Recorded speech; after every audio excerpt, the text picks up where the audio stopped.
अल्लाह का अर्श इतना बड़ा है जिसे किसी आंख ने कभी देखा नहीं, जिसे किसी दिमाग ने कभी सोचा नहीं। आज की साइंस सिर्फ ऑब्जर्वेबल यूनिवर्स तक पहुंच पाई है और मोहम्मद रसूलुल्लाह सल्लल्लाहु अलैहि वसल्लम 1500 साल पहले इंसान की अक्ल को झकझोर चुके थे।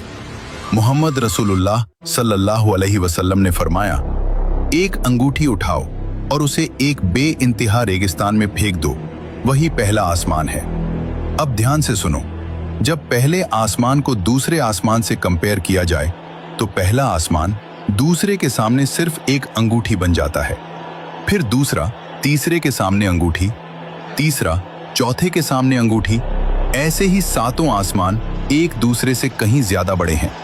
और हदीस कहती है, सातों आसमान अल्लाह की कुर्सी के सामने भी एक अंगूठी है और कुर्सी के ऊपर है अल्लाह का अर्श, जो कुर्सी से भी बेइंतहा बड़ा है।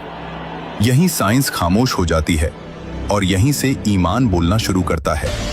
साइंस कहती है, हम सिर्फ उसी ब्रह्मांड को जानते हैं जहां तक रोशनी पहुंची है, यानी जो हम देख रहे हैं वो पूरा ब्रह्मांड नहीं, वो तो पहले आसमान का भी पूरा हिस्सा नहीं।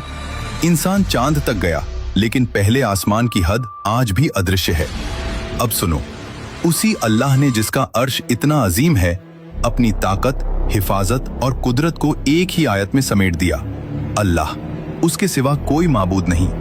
वो जिंदा है, सबको संभालने वाला है। उसे न ऊंघ आती है न नींद। आसमानों और जमीन में जो कुछ भी है सब उसी का है।